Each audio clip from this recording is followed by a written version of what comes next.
Please subscribe my channel to get all updates. हरे कृष्ण जय जगन्नाथ समस्त चरण मोर शतकोटी दंडवत प्रणाम। जय श्रील प्रभुपाद की जय। आसतु शुणा आज वृंदावन धामु आसीथिबा ब्रह्मचारी हिज ग्रेस रमाकांत दास प्रभुजी। हरि बोल। ओम नमो भगवते वासुदेवाय।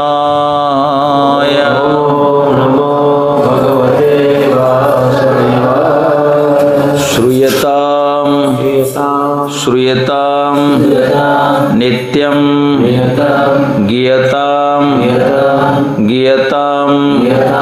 मुदा चिन्त्यतां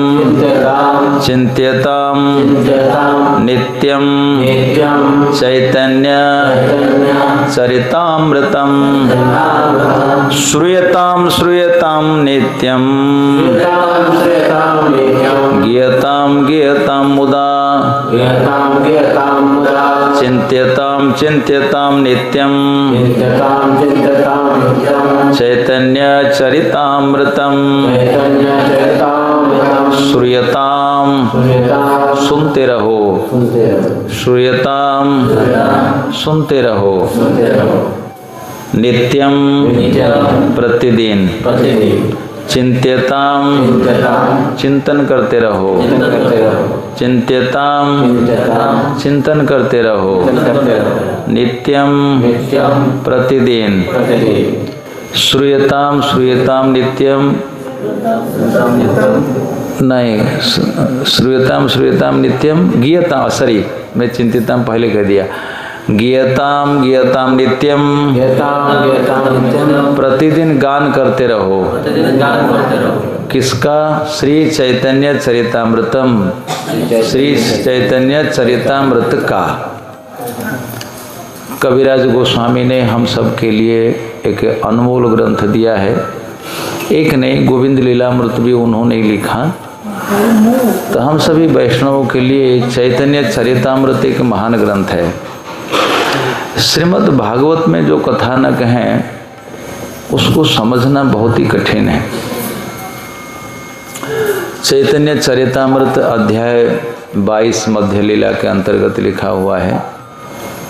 अचिंत्य खलु ये भावा नस्तांतर्क्षीण जोगयत और प्रकृतिभ्य परिजस्तु तद अचिंत्य लक्षणम। हम सभी को मनुष्य जन्म मिला है, कम से कम ये प्रकृति को हम देख पाते हैं, पर प्रकृति के अतीत जो भगवान है उनके बारे में बिल्कुल कोई जानकारी नहीं है। ये श्लोक है गौतमीय तंत्र का। अचिंत्य किसको कहते हैं? अचिंत्य खलु ये भावा नस्तान तर्कीण जुजयत। जैसे हरि नाम है, ये अचिंत्य है। हरि का रूप अचिंत्य है, हरि का जो स्वरूप ये भी अचिंत्य है। तो अचिंत्य खलु ये भावा नस्तान तर्कीण योजयत। उसको तर्क के द्वारा समझने का प्रयास मत करो, है ना। ये तर्क के आधार पर हम भगवान को समझ लेंगे, ऐसा करना मुश्किल है। क्यों मुश्किल है? क्योंकि बुद्धि जो है वो प्रकृति के अंतर्गत ही है। बुद्धि की एक सीमा है, बुद्धि इंडिपेंडेंट नहीं है। तो क्या करना चाहिए? प्रकृतिभ्य परिजस्तु नस्तांत तर्क्षीण योजयते अचिंत्य खलु ये भावा। तो जो भगवान का स्वरूप होता है, भगवान का रूप होता है, वो अचिंत्य हो जाता है। उसको चिंतन नहीं कर पाओगे। तो चिंतन नहीं कर पाओगे तो परम रूप को प्रकट कैसे कर पाओगे? नहीं कर पाएंगे। हमारे हाथ की बात नहीं है, क्योंकि बुद्धि की सीमा है। इसलिए कविराज गोस्वामी कहते हैं श्रूयताम नित्यम। चैतन्य महाप्रभु के बारे में रोज प्रतिदिन सुना करो। चैतन्य महाप्रभु कौन थे? भगवान श्री कृष्ण के अवतारी थे, श्री कृष्ण स्वरूप ही थे। तो श्री कृष्ण चैतन्य महाप्रभु जब भक्त भाव में आते हैं, भगवान का कैसे भक्त होना होता है, अचिंत्य भाव का आस्वादन कैसे होता है, उन्होंने अपने जीवन में सिखाया। उन्होंने तर्क वितर्क नहीं किया 15-16 वर्ष में केशव काश्मीर को हरा दिया, काश्मीर भट्ट को, केशव भट्ट को। तो महाप्रभु को अनुभव हो गया कि तर्क वितर्क करना अच्छा नहीं है। अभी उड़ीसा ब्रजमंडल परिक्रमा में जो हमारे आए थे, वहाँ हिंदी ग्रुप में हमारा था, तो हमने वही बात, ये बात वहाँ भी रखी थी। क्या रखी थी? तो चैतन्य महाप्रभु ने विवाह किया था, पहले विवाह किसके साथ किया था? लक्ष्मी प्रिया के साथ किया था। दूसरी विवाह किसके साथ किए? हाँ जी, हमारे प्रभु विष्णु प्रिया के साथ किए। नहीं कोई बात नहीं, वो तो वहाँ पे आप बैठो, आप बैठिए, आप बैठो, आप बैठो, निश्चिंत होकर बैठिए, इधर भी हो जाएगा। तो चैतन्य महाप्रभु की दूसरी पत्नी थी, माँ बिल्कुल बूढ़ी हो गई थी, नहीं हो गई थी, वृद्धा थी, और घर में जवान पत्नी थी। तो आपने सन्यास कैसे ले लिया? भाई आपको सन्यास लेना था तो आपने दूसरी शादी क्यों करी? आपको नहीं करना चाहिए था। क्यों? बात सही है कि गलत है? ना भगवान के लिए सब छूट है। बताइए। लेकिन ये तो एक कॉमन सा तर्क है कि नहीं? आपको सन्यास लेना था, आपको दूसरी शादी करने की क्या जरूरत थी? उस लड़की का जीवन आपने बर्बाद कर दिया। चैतन्य महाप्रभु के जीवन में क्या कष्ट हुआ? कोई कष्ट है कोई कष्ट है हमारे प्रभु? नहीं, प्रैक्टिकल बोलिएगा, ऐसे कोई सेंटिमेंटली बोलने का उत्तर देने। चैतन्य महाप्रभु जीवन में क्या कष्ट है? कोई कष्ट है? कोई कष्ट है? सिंपल सा, वो आए सन्यास लेने के बाद पूरी चले गए। पूरी जब चले गए तो भोजन कितने साल के लिए बन के जाता था? 1 साल के लिए। राघव पंडित पूरे 1 साल के लिए आचार वगैरह लेके जाते थे। कोई घर में इतना आचार बना के रखता है? महाप्रभु के साथ 2 सेवक रहे, काशी मिश्र, वो क्या नाम, काशी पंडित, और हमारे गोविंद, दोनों रहे। हमेशा भक्तों के साथ रहे, खूब खाए पिए, नाचे गाए, और समय पूरा हो गया, 48 वर्ष में चले गए। लेकिन कष्ट किसको हुआ? विष्णु प्रिया को, सच्ची माता को नहीं हुआ। तो प्रश्न उठेगा कि आपको सन्यास लेना था तो आपने शादी क्यों किया? आपने कोई प्रश्न उठाया? नहीं उठाते, नहीं उठाते। पर उठाना चाहिए कि नहीं चाहिए? आप सब उठाएंगे हैं? नहीं, माता बताओ, ये उचित है कि नहीं? एक तो बूढ़ी माँ है घर में, कोई पोसने वाला है नहीं, देख रेख करने वाला। अच्छा, जो भाई था उसने पहले सन्यास लेकर के जा चुका है। जिनकी 8 लड़कियां मर जाए तो बहुत ज़्यादा दुख है कि नहीं है? एक बच्चा जन्म होकर के मर जाए, कितना कष्ट है। 8 लड़कियां चली गई, एक लड़का हुआ, उसने भी सन्यास ले लिया। बाकी एक था, उसकी शादी 2 बार हुई, वो भी बड़ी बहुत ज़्यादा उटपटांग का ये सब काम है, ये ठीक नहीं है। अब चैतन्य महाप्रभु से पूछा जाएगा, भाई आपने क्यों सन्यास लिया, है ना? पर महाप्रभु बताते हैं अपनी मैया से। चैतन्य भागवत में माँ, जन्म जन्म में जीव को माँ मिलती है। किसी भी जोनी में चले जाओ, माँ मिलती है। ये देखो यहाँ हमारे सामने जो बकरी सब चल रहे हैं, उनकी माँ है। माँ वो बच्चा हमेशा माँ, जब माँ चल जाती है तो पीछे पीछे माँ माँ कह करके वो बकरा चलता है। नहीं करता है कन्हैया जी? नहीं कहता माँ कैसे कहता है? कैसे कहता है? विष्णु बोलो। अरे बकरा कैसे कहता है?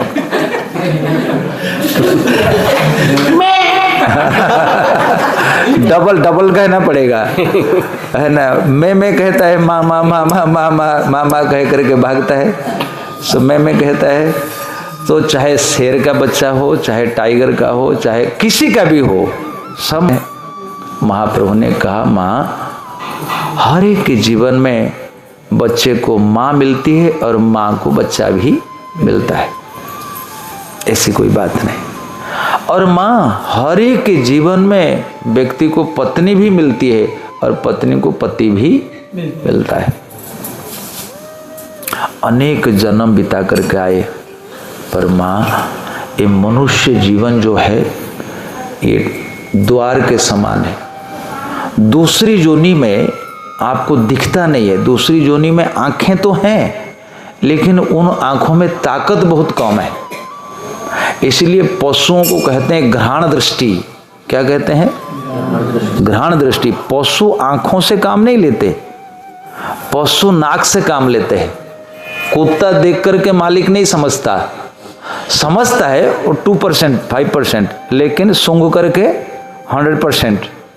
इसलिए पशुओं की नाक की कैपेसिटी ज्यादा है। पशुओं को कहते हैं गी। कोई भी पशु देखो सूंघता है। आप देखो गाय जब चरती है वो सूंघ सूंघ करके घास चरती है, नहीं चरती? आप देख लीजिएगा, कोई भी पशु, शेर, हिरन, गाय, भैंस, बकरा, बकरी, भेड़, ऊंट, है ना, कोई भी है पशु, सब कुछ सूंघ करके पहचान लेते हैं। और माँ, मनुष्य जन्म हमको मिला है। मनुष्य जन्म क्या है? आहा, गोस्वामी जी लिखते हैं, साधन धाम मोक्ष कर द्वारा, साधन धाम मोक्ष कर साधन धाम मोक्ष कर द्वारा, साधन धाम मोक्ष कर पाहि न जेहि परलोक संभारा, पाहि न जेहि परलोक संवारा, पाहि। थोड़ा उनका माइक ऊपर करो। परलोक संभारा, साधन धाम मोक्ष कर द्वारा, साधन धाम मोक्ष कर द्वारा, धा धा धा धा, साधन धाम मोक्ष कर द्वारा, साधन धाम मोक्ष कर द्वारा, पाहि न जेहि परलोक संवारा, पाहि न जेहि परलोक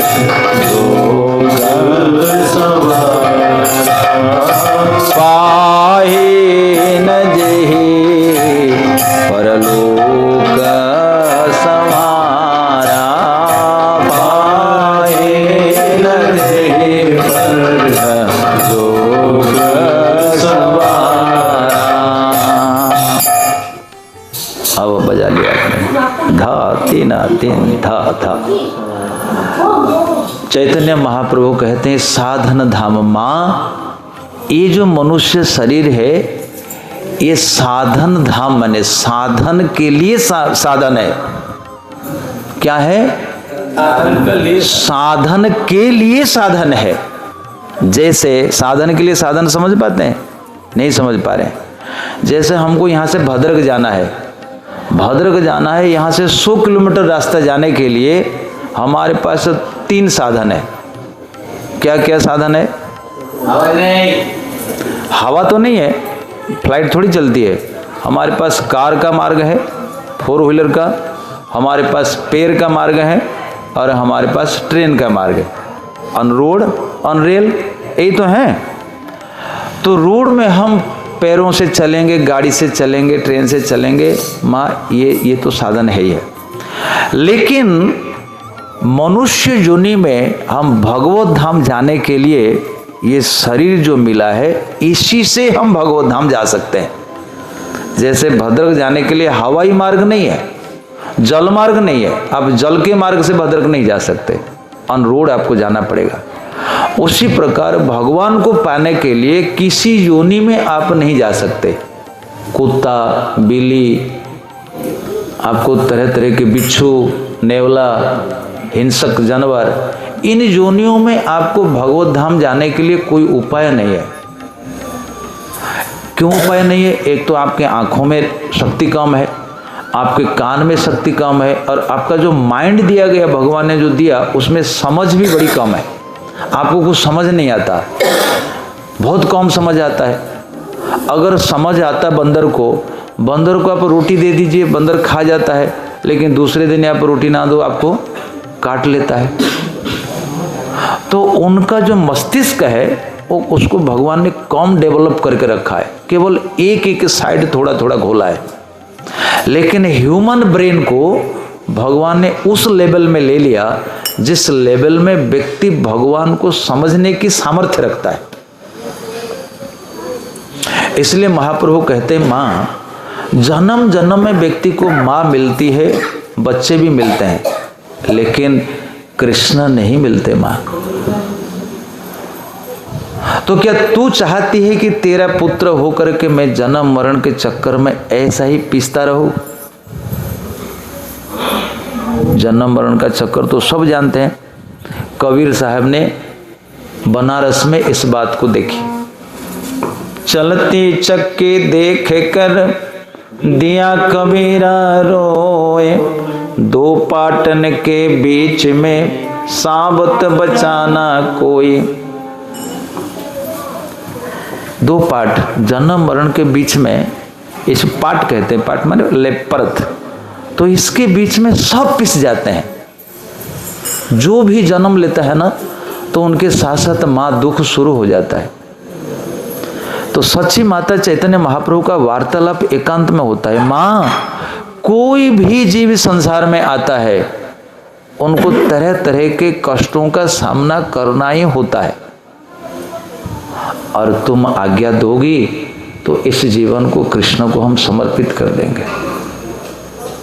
इससे कुल पवित्र, कुल परंपरा का भी उद्धार हो जाएगा, तुम्हारा भी उद्धार। ये सच्ची माता और चैतन्य महाप्रभु का गुप्त वार्तालाप है।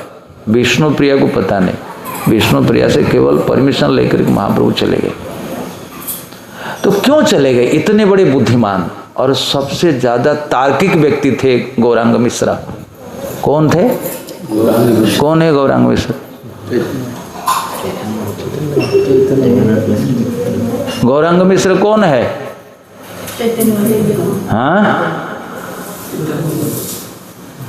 अब जो डांटेंगे तो कैसे? चैतन्य महाप्रभु एक बार वृंदावन में क्लास देते थे, हमने कह दिया गौरांग मिश्रा, किसी को समझ में नहीं आया।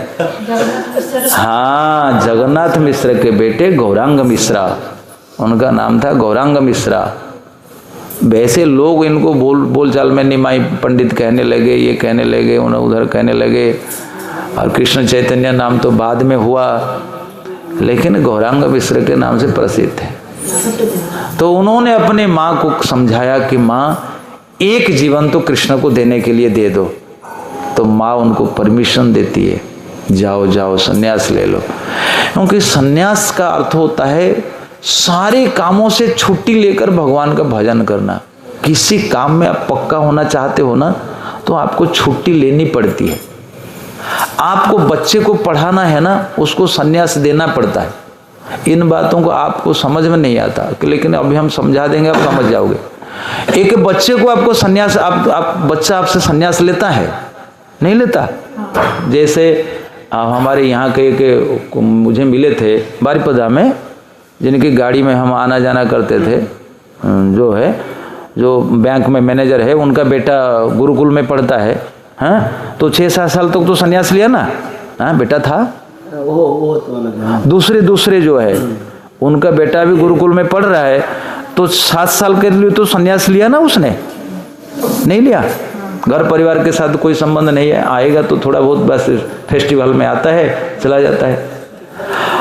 अब देखिए प्रैक्टिकल, उस बच्चे को सामान्य पढ़ाई करने के लिए सन्यास, अच्छा वो बच्चा डॉक्टरी मान लीजिए पढ़ेगा, 5 साल के लिए सन्यास नहीं पढ़ेगा, आप 6-7 साल के लिए सन्यास है ना, ये छोड़िएगा फिर शादी कर दोगे परमानेंट सन्यास। आप देख लीजिएगा प्रैक्टिकल में।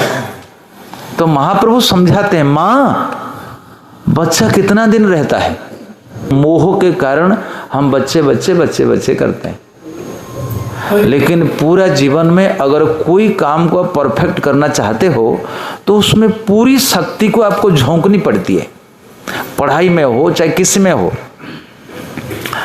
आप कोई भी काम करो दूसरे चीजों से संन्यास लेना पड़ता है। तो चैतन्य महाप्रभु ने कहा, माँ ये साधन का धाम है, इसी शरीर से हम भगवान को पा सकते हैं।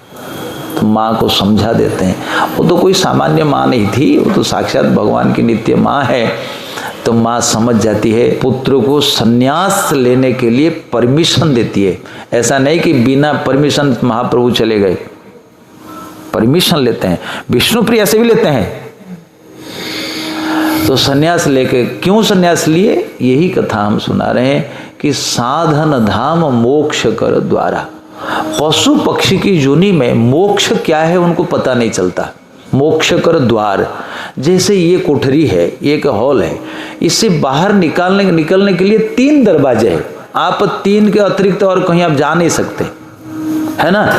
तो किसी किसी हॉल में 1 दरवाजा होता है, किसी लगभग रूम में 1 ही तो दरवाजा होता है, 2-5 थोड़े होता है। जैसे जिस रूम में हम रह रहे हैं वहाँ तो 1 ही दरवाजा है, हम निकलेंगे तो 1 दरवाजा पे ही निकलेंगे, 2-4 दरवाजा थोड़े है। तो ऐसे ही भगवान के ओर जाने के लिए मनुष्य योनि में ही व्यक्ति भगवान को समझ पाता है। अच्छा, इसको केवल सेंटिमेंटली ना समझना चाहिए। आप देखिए, पशु, एक गाय भैंस यहाँ बंधे हुए, क्या उनको समझ में आ रहा है कि ज़्यादा ठंड पड़ गई, ज़्यादा मच्छर काट रहे हैं, बहुत ज़्यादा हो रहा है, हम कौन सा पानी पिएंगे, कौन सा भोजन खाएंगे? ऐसा बहुत कुछ ज्ञान उनको नहीं है ना। उनकी चेतना बहुत ही कवड़ है। मनुष्य की चेतना कितना प्रबल है। हाँ, पक्षी उड़ता है, हम भी उड़ेंगे, मछली तैरती है, हम भी तैरेंगे। तो मनुष्य जल, स्थल, आकाश, ये सारी चीजों को फतह करना चाहता है। अंततः ऋषियों ने देखा, ये आवागमन चक्र चलता क्यों है, हम क्यों बार बार जन्म लेते हैं, क्यों मरते हैं? तो सारा रिसर्च करने के बाद उनको पता चला, ना ना ना, साधन धाम मोक्ष कर द्वारा पाहि न जही परलोक समारा। ये मनुष्य योनि में यदि व्यक्ति भजन नहीं करेगा तो एक बहुत बड़ा अवसर हाथ से खो देगा। वो ना जाने फिर किसी योनि में चला जाएगा, वो किस योनि में जाएगा क्या पता है। आप सोचो कि आपको एक बैल का रूप मिल जाएगा, भैंस का रूप, क्या करते आप? आपको खूंटी में दिन रात बंध के रहना पड़ेगा। आप देख लीजिएगा, पशु आपके सामने, पशुओं को देख लीजिएगा। आप रहते हो कितना बढ़िया, एसी लगा हुआ है, छत है, पानी बढ़िया है, वो पानी पीने का नहीं है, फिल्टर पानी हो रहा है, कितना बढ़िया कुछ हो रहा है। पर आपके सामने देखिए, पशु रस्सी में खूंटी पे बंधा रहता है, उसके पास उतनी स्वतंत्रता नहीं है कि वो अपने घर में चला जाए, कि नहीं? सोचिएगा कितनी परतंत्रता है। एक पशु की इतनी आजादी नहीं है कि अपने आत्मरक्षा भी कर पाए। अगर आग लगा दिया जाए ना, कहीं कहीं आपने सुना नहीं, पशुशाला में आग लग जाती है, वो खूंटी में बंधे बंधे जो मवेशी जल जाती हैं, नहीं जल जाती, और बाढ़ आती है तो उसमें डूब के मर जाती हैं। सोचिए, इसको देख करके कलेजा नहीं कांप रहा है? कांपना चाहिए। जिनको परिस्थिति देख करके डर नहीं आ रहा है, आध्यात्मिक मार्ग में कदम रखने के लिए अभी तक उसमें योग्यता नहीं आई है। हृदय कांप उठना चाहिए। आप देख, वो छोड़िएगा, मैं बार बार कहता हूं, आपस में देख लीजिए, ये मनुष्य योनि में देख लीजिए कितना कष्ट है, कितना कष्ट है। केवल भोजन करने के लिए, विवाह करके पत्नी को, बच्चों को पालने के लिए कितने धक्के खाने पड़ते हैं। ऑफिस चले जाओ, बॉस डांटे, है कि नहीं? घर आ जाओ, हैं? नहीं, वो तो आप ही कहोगे। घर में आ जाओ, वो डांटे, वहाँ चले जाओ, वो डांटे, बाजार में चले जाओ, मित्र के साथ झगड़ा हो जाए, है कि नहीं? आप कहीं भी चले जाइए, एक बहुत रिस्क है। ये जब वहाँ पर ट्रेन एक्सीडेंट नहीं हुआ है भानगा में, तो हम वृंदावन में न्यूज़पेपर पढ़ रहे थे, तो भुवनेश्वर में एक लड़के की शादी हुई थी 15 दिन पहले, है ना, 15-20 दिन पहले शादी हुई थी। तो वो बालेश्वर आया था कहीं किसी काम के लिए, यहाँ से जब जा रहा था तो पत्नी को फोन किया। कितने बजे एक्सीडेंट हो गई? शाम को ना, 7 नहीं 8, 6:30 बजे। तो लगभग जो लोग काम फाम आते हैं बालेश्वर वगैरह, भुवनेश्वर वगैरह रिटर्न हो जाते हैं, शाम को चले जाते हैं, फिर 9-10 बजे तक वो पहुंच जाएंगे, लगभग यही टाइम होता है। तो वो अपनी पत्नी को फोन करके बताया, सुनो सब्जी बना देना, रोटी मत बनाना, और आटा गूंद के रख देना, जब हम आएंगे तो गरम गरम रोटी बना के देना, हम खाएंगे। वो न्यूज में लिखा हुआ था। और पत्नी सब्जी बना के बैठी है, और तुरंत टीवी में न्यूज फ्लैश होने लगी कि भानगा स्टेशन में हमको ट्रेन करमंडल एक्सप्रेस दुर्घटनाग्रस्त हो गई। तो तुरंत उनका दिल धड़कने लगा, क्योंकि उसका पति ने कहा था कि मैं इसी ट्रेन में ही आ रहा हूं। तुरंत उसने फोन लगाया, लेकिन फोन स्विच ऑफ आया। तो स्वाभाविक एक स्त्री घबरा गई, और दूसरे दिन न्यूज आई, खत्म। कमल दल जल जीवन टल मल, भजहूँ हरि पद नीति रे, भजहूँ रे मन श्री नंद नंदन, अभय चरणर बिंद रे। दुर्लभ मानव जन्म सत्संगे, दुर्लभ मानव जन्म सत्संगे। दुर्लभ क्यों कहा? क्योंकि पशु जो नहीं कर सकता है, मनुष्य उसको कर लेगा।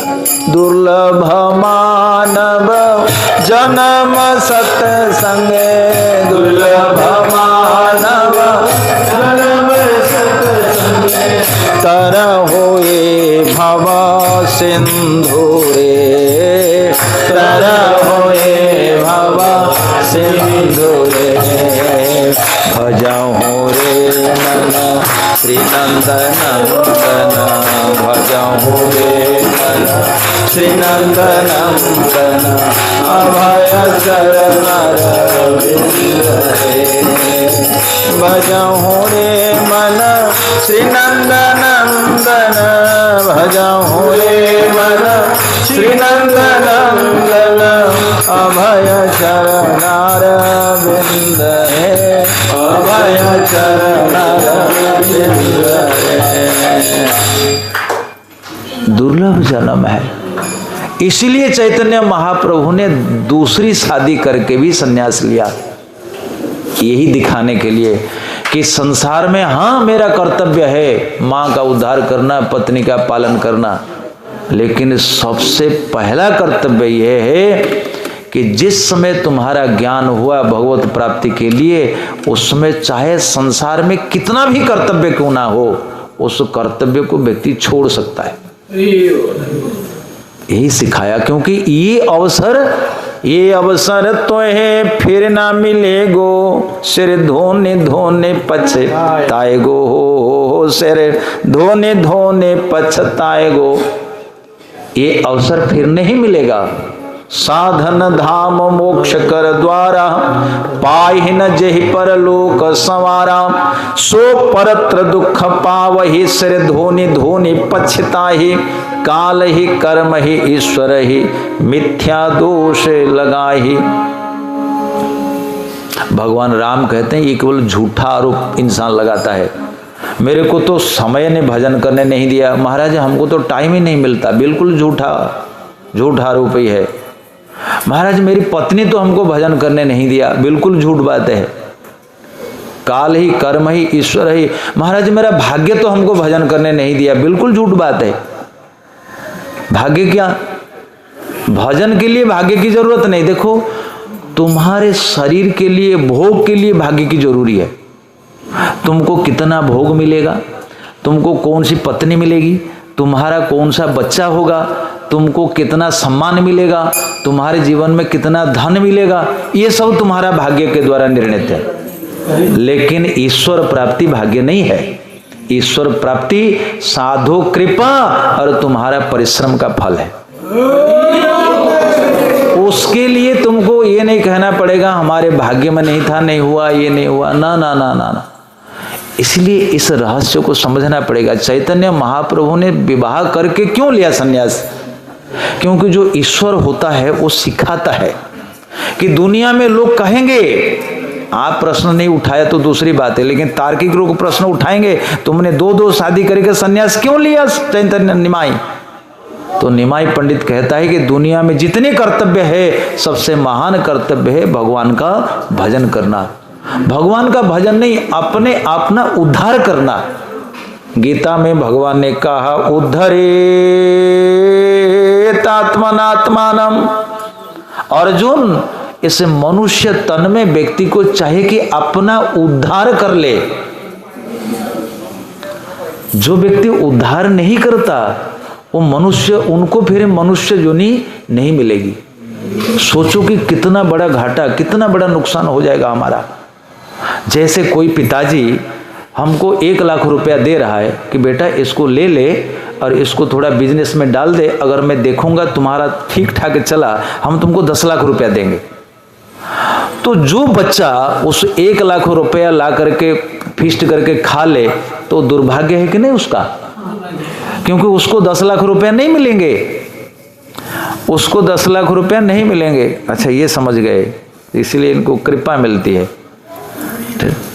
सो मित्रों, ये जीवन में समझना चाहिए कि जो पिता 1 लाख रुपया दे ही रहा है और 10 लाख रुपया देने के लिए वादा किया है और हम उस 1 लाख रुपया को ला करके नमकीन खा के उड़ा देते हैं, तो वो बाप और देगा 10 लाख? नहीं देगा।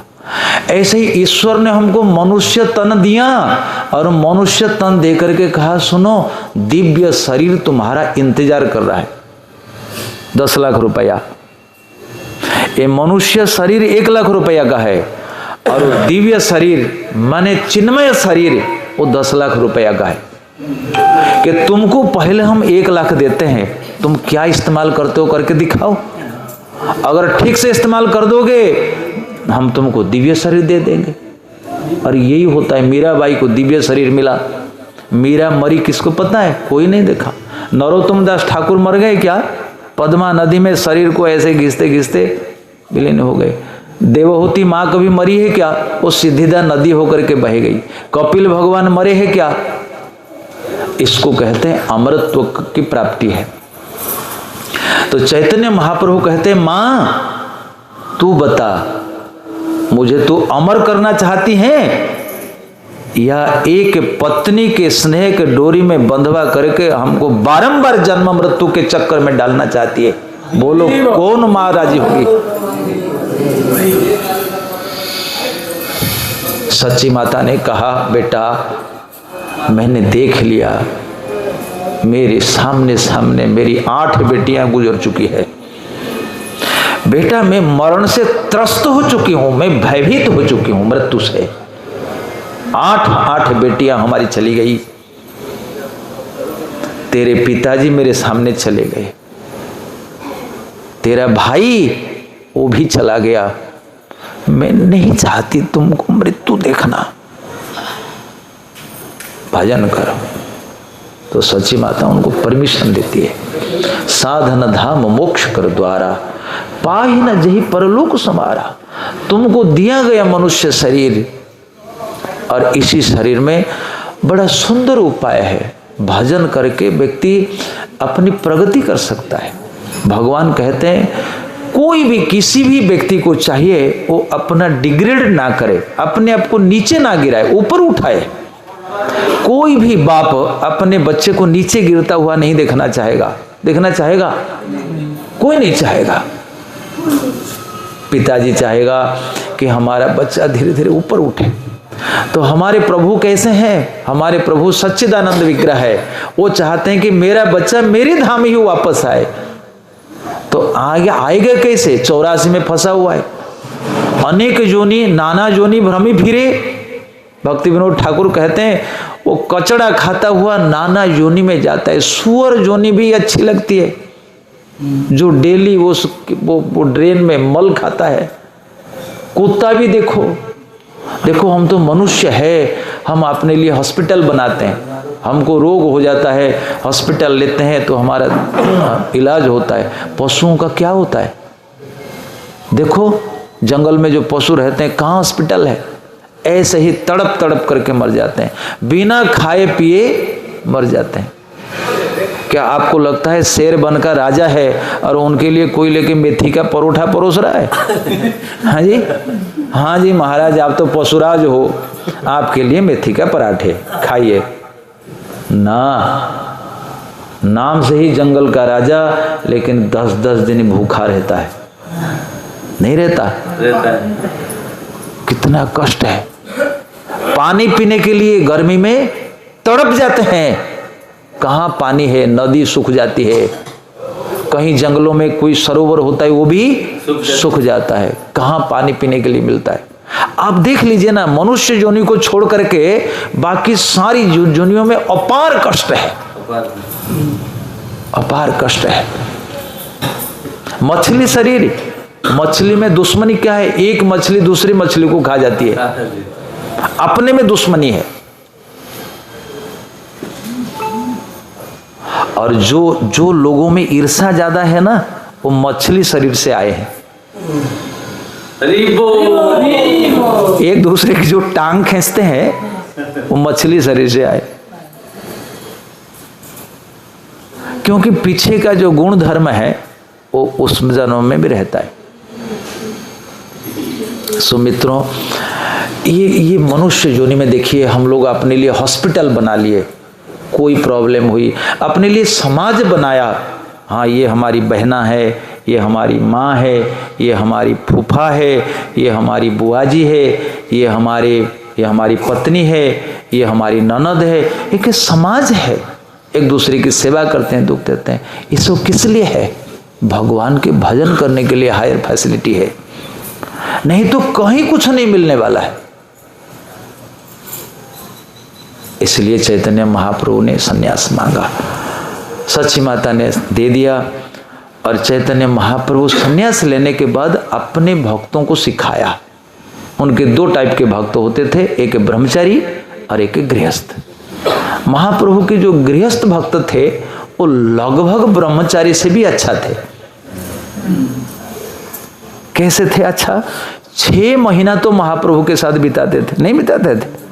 बैसाख महीना में आना और कार्तिक महीना के आखिरी में जाना, कितना हो गया?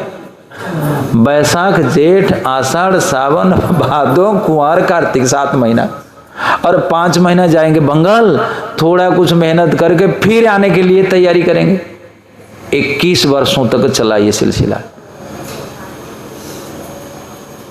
तो महाप्रभु और संगी ये सब नित्य पार्षद है। महाप्रभु अपने भक्तों को सिखाया, बोले सुनो, गृहस्थ हो तो कोई बात नहीं ना। एक गृहस्थ थे दक्षिण भारत के, उनका नाम था कुर्म ब्राह्मण। जब महाप्रभु दक्षिण भारत के भ्रमण में गए थे, सबसे पहले उसी गृहस्थ के घर पे भिक्षा लिए। उनका नाम था चैतन्य महाप्रभु, साक्षात भगवान। एक रात भी जिनके घर में बिताए वो तो साक्षात वैकुंठ है ही है। तो महाप्रभु के प्रति कुर्म ब्राह्मण का अट्रैक्शन पैदा हो गया। दूसरे दिन चलते बने, कुर्म ब्राह्मण पीछा नहीं छोड़ा। उन्होंने कहा, दया कर प्रभु मोरे, जाओ तुम्हार संगे। दया कर प्रभु मोरे, जाओ तुम्हार संगे। दया कर प्रभु मोरे, जाओ तुम्हार संगे।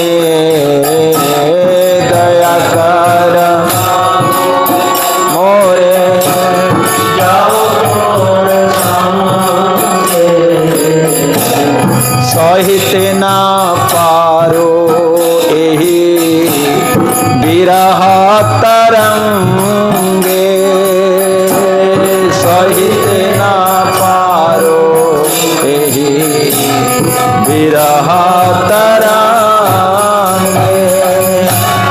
दया कर प्रभु मोरे जाऊं तुम्हार संगे। दया कर प्रभु मोरे जाऊं तुम्हार संगे। सहित न पारो यही विरह तरंगे। सहित न पारो यही विरह तरंगे। गुरुम ब्राह्मण कहता है प्रभु ये विरह मुझे बर्दाश्त नहीं है। आप मेरे घर पर आए हो, भिक्षा लिए हो, मैं कदापि आपका संग छोड़ना नहीं चाहता। बोले मेरे पत्नी पुत्र घर में रहेंगे, मैं आपके साथ संन्यास होकर के चला जाऊंगा।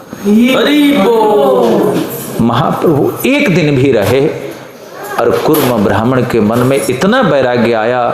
बोले प्रभु पत्नी पुत्र घर में रहे, हम आपकी सेवा करते हुए आपके संग चलें।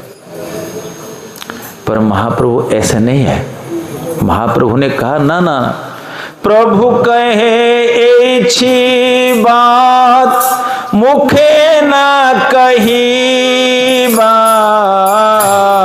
प्रभु कहे ऐसी बात मुखे ना कही बात। गृह रही कृष्ण नाम निरंतर लैवा। गृह रही कृष्ण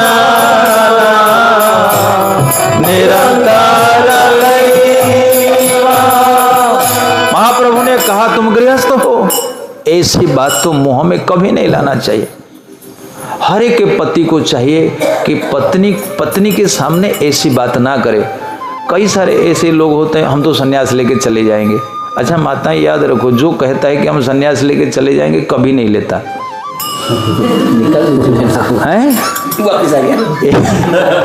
एक बार एक व्यक्ति कह रहा था, झगड़ा जब होता था तो सुनो सन्यास लेके चले जाएंगे, सन्यास लेके चले जाएंगे, बार बार कहता था।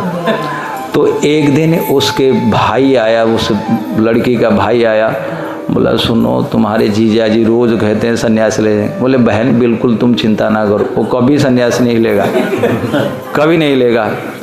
तो एक दिन फिर भाई आया, बोला वो रोज कहता है सन्यास। अरे मैं कहता हूँ ना सन्यास कैसे लिया जाता है। तो भाई उनके सामने चला गया, फिर कभी नहीं आया, कभी नहीं आया। तो जो कहता है कि मैं सन्यास लूंगा कभी नहीं लेता। सन्यास भगवान का भजन करना ये एक महान आत्मबल की आवश्यकता होती है। ऐसे व्यक्ति नहीं होता, नहीं कर पाता। सो महाप्रभु कहते हैं ना ना ना ना, तुम गृहस्थ हो, अपनी पत्नी को छोड़ करके, अपने बच्चों को छोड़ करके तुमको सन्यास लेना उचित नहीं है। प्रभु कहे ऐसी बात मुखे ना करीबा दरीबा, यानी ऐसी बातें तो सोचनी भी नहीं चाहिए, कहना तो दूर की बात है। तो क्या है, बोले गृहे थाकी कृष्ण नाम निरंतर लईवा। निरंतर सुनो, घर में रहो पर एक काम करो। ब्राह्मण महाशय एक काम करो। बोले क्या करेंगे? ना कोई भी काम करोगे कृष्ण नाम को उसमें मिला दो। क्या कष्ट है। ये माताएं सिलवट्टा पे चटनी पीसती है। आखिर आजकल तो सिलवट्टा कोई नहीं पीसते हैं, तो ग्राइंडर में पीस लेती है। तो आप चक्की चलाते समय, कोई भी काम, कपड़ा धोते समय कृष्ण नाम लीजिए, क्या दिक्कत है। अब दुकान में रहते हैं, बाजार में जाते हैं, गाड़ी चलाते हैं, किसी भी परिस्थिति में व्यक्ति भगवान श्री कृष्ण का भजन कर सकता है। गोपियाँ क्या करती थी? गोपियाँ स्नान करती थी, बच्चे को सुलाती थी, पिलाती थी, खिलाती थी, झूला झुलाती थी, हर चीज में भगवान का नाम लेती थी। गृहे गृहे गोप वधु कदम्बा सर्वे मिलित्वा समवाय योगे पुण्यानि नामानि पठन्ति नित्यम गोविंद दामोदर माधवेति। घर घर में गोपियां गाती थी। सो एक सुंदर प्रक्रिया है। महाप्रभु ने कहा घर में रहो और कृष्णा गृह रही निरंतर कृष्ण नाम लइबा। हाँ, इतनी सी बात है कि मन में निरंतरता बनी रहे। एक मिनट नाम लिया छोड़ दिया, उसमें लाभ बहुत ज़्यादा नहीं होगा। क्योंकि जिस माया से हम मुक्त होना चाहते हैं, 24 घंटे में से मात्र हमने 2 घंटा दिया और 22 घंटा माया में झोंका, तो सोचिएगा कि मुक्ति कैसे हो जाएगी। आप ही विचार करके देखो, आपने साबुन रगड़ा कपड़े में, लेकिन पीछे से आपने केरोसिन तेल मिट्टी डाल दी, कपड़ा साफ होगा? नहीं होगा। नहीं होगा। जीवन भर साबुन रगड़ते रहो, क्या होगा? तो 24 घंटे में से आपको 24 घंटा भगवान को देना पड़ेगा। आप सुनो, किसी लकड़ी को जलाना चाहते हो, आज भी गांव में लकड़ी से भोजन बनाती है माताओं का एक्सपीरियंस होगा। गीली लकड़ी जलेगी? नहीं जलेगी। तो जलने के लिए क्या करना पड़ता है? सुखाना पड़ता है। या तो गीली लकड़ी भी डाल दो, वो धीरे धीरे सूखती हुई जलेगी, पर शर्त क्या है? उसमें पानी दोबारा मत डालो। भले ही गीली लकड़ी है, लेकिन गीली लकड़ी भी जल जाएगी यदि दोबारा उसमें पानी तुम नहीं डालोगे तो। आपने देखा नहीं, गीली लकड़ी भी डालो ना, उसके पीछे से पानी निकलता है, भाप निकल कर चल जाता है ना। ऐसे ही गृहस्थ जीवन में तुम कुछ ना कुछ करते हो, उसमें हमको कोई चिंता नहीं। तुम अगर कृष्ण नाम रूपी आग लगा दोगे, तुम्हारे विषय रूपी पानी पीछे से निकल जाएगा। ये प्रैक्टिकल है। आपको छोड़ने की हम नहीं कह रहे हैं। कोई मांस मदिरा खा रहे तब भी कहते हैं नाम जप करो। आप एक बार आग लगा करके तो देखो, गीली लकड़ी हो तो क्या बात है कि नहीं? कृष्ण नाम की शक्ति है। इसलिए महाप्रभु ने कहा गृहे रही कृष्ण नाम निरंतर लइबा। अच्छा, लेने से क्या होगा? महाप्रभु कहते हैं कभू ना बाधिबे तुम्हारे बीरा तरंगा, कभू ना बाधिबे तुम्हारे विषया तरंगा, पुनरपि ठाई पावे मोर संगा, पुनरपि ठाई पावे मोर संगा। हे ब्राह्मण, में वचन देते हैं तुमको कहीं जाने की जरूरत नहीं। इसी परिवार में रह करके अपने पत्नी बच्चों की देखभाल करते हुए यदि तुम निरंतर कहोगे कृष्णा कृष्णा कृष्णा कृष्णा कृष्णा कृष्णा कृष्णा कृष्णा, तो मैं वचन देता हूँ कभी भी विषयों का तरंग, विषयों का कष्ट तुमको भोगना नहीं पड़ेगा। और इतनी बात नहीं, एक समय आएगा भक्ति के प्रभाव से तुम मुझे पुनः दर्शन प्राप्त कर पाओगे। तो सोचिए, महाप्रभु ने कितना सरल उपाय हमको दिया, मनुष्य जीवन के बारे में समझाया, स्वयं उठाया कदम। क्या आपको लगता है पत्नी माँ को छोड़ने में महाप्रभु को कष्ट नहीं हुआ होगा? क्यों नहीं हुआ होगा? भाई विष्णु प्रिया को अगर कष्ट होता है तो महाप्रभु को कष्ट नहीं होगा? क्यों नहीं होगा? होगा। लेकिन ये बड़ी कामयाबी के लिए, बड़ी सफलता के लिए ये छोटी छोटी चीजों को छोड़ना पड़ता है। पढ़ाई करने के लिए बच्चे को 5-6 साल के लिए डॉक्टरी के लिए यूक्रेन आदि देशों में जाना पड़ता है, पिता माता से अलग रहना पड़ता है। यदि सामान्य पढ़ाई के लिए संसार से वैराग्य लेना पड़ता है तो भगवत प्राप्ति के लिए जरूरी नहीं है? जरूरी है। इसलिए भगवान ने कहा कि आरुरुक्ष मुनिर्योगम कर्म कारणम उच्यते, योगारूढ़स्य तस्यैव क्षमा कारणम उच्यते। योगारूढ़ प्राप्त करने के लिए सबको हरि का आश्रय लेना चाहिए। परिवार में रहो, भगवान नाम का जप करो, जप करके जो भी समय मिले उसमें अपना परिवार का पोषण करो, कमाओ, धन कमाओ, परिवार का पोषण करो, साधु संग करो, सत्संग में आओ और हरि नाम को ऐसा काम करो ताकि तुम्हारा नाम अखंड रूप में चले। अभ्यास करके देखो। कल हमने नहीं गाया था एक पद, राम नाम के खोटे गाढ़ी सूरज ताना तंता, चढ़ते उतरते दम की खबर ले फिर नहीं आना बनता। ये दम माने ये जो सांस जाती है आती है, तो ये संत कहते हैं कि तुम नाम जप करते समय इसी को ध्यान में रखो। और वही हमारा भी पद्धति वही है कि 10 अपराधों में से ध्यान पूर्वक नाम जप ना करना भारी अपराध है। तो नाम के साथ जब ध्यान होगा तो धीरे धीरे धीरे भगवान का अनुभव होगा। अब हम लोगों ने शुरू किया था अचिंत्य, तो वो अचिंत्य भाव जो है, जो पुनर्जन्म से मुक्त हो जाना और दिव्य शरीर को प्राप्त करना, उसको तर्क से आप नहीं समझ पाओगे।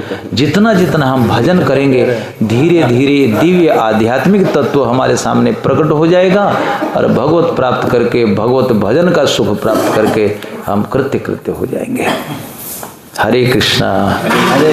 चैतन्य महाप्रभु की जय, अनंत कोटि वैष्णव की जय, गौर प्रेमानंदे। कोई